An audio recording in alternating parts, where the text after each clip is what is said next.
Thank you, Vic. Yes, as Attorney Vic has just said, we have been, of course, following the count.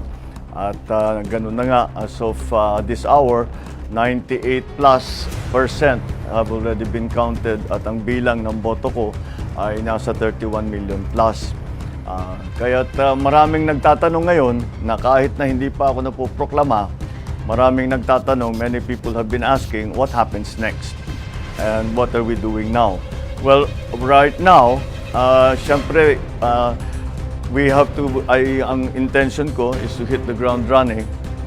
Kung sakali man, matuloy ang proklamasyon later this month, ay kailangan nakahanda na tayo. So pinag-uusapan na namin ang mga appointment.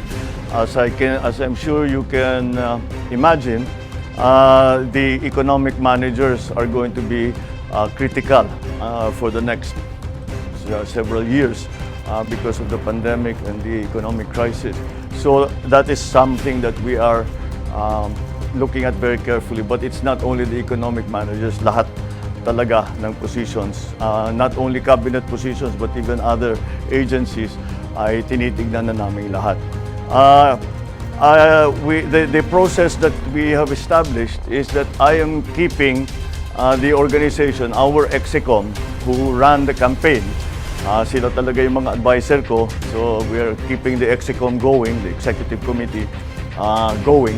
And they will be, syempre, the core group. But ang thinking ko is that each department, we have to talk to the specialists in that discipline or in that sector.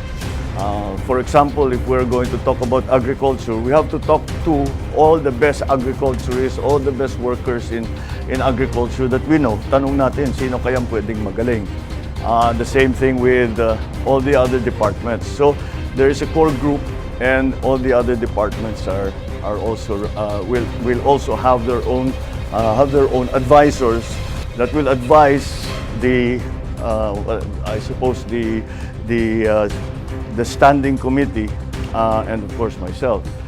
So that is how the process has been established. Kaya actually, bago kayo dumating, we were in there doing precisely that.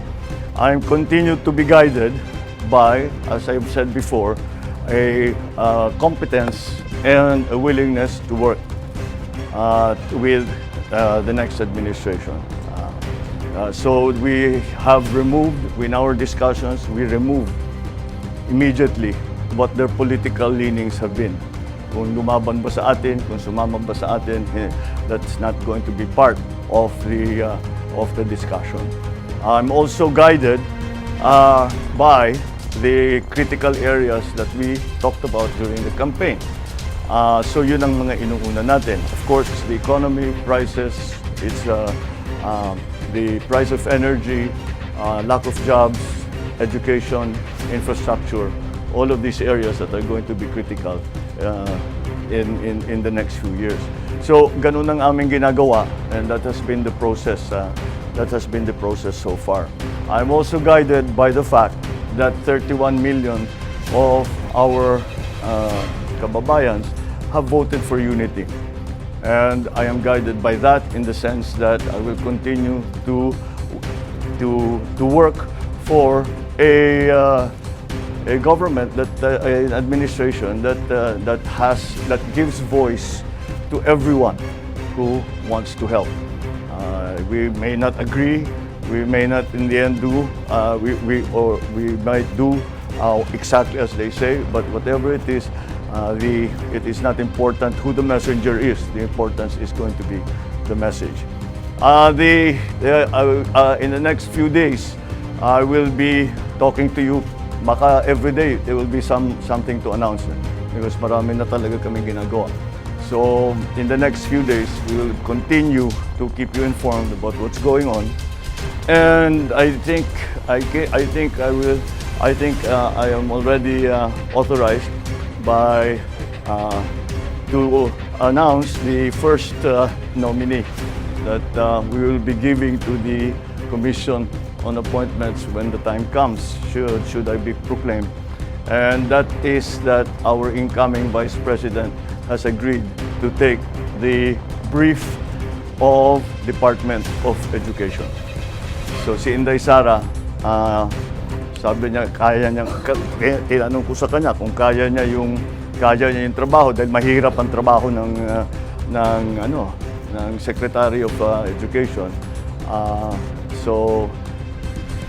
Pero nag-agree naman siya at palagay ko kasama na diyan dahil she is a mother and she wants to make sure that her children are well trained and well educated, and that's the best motivation that we can hope for. So that is the first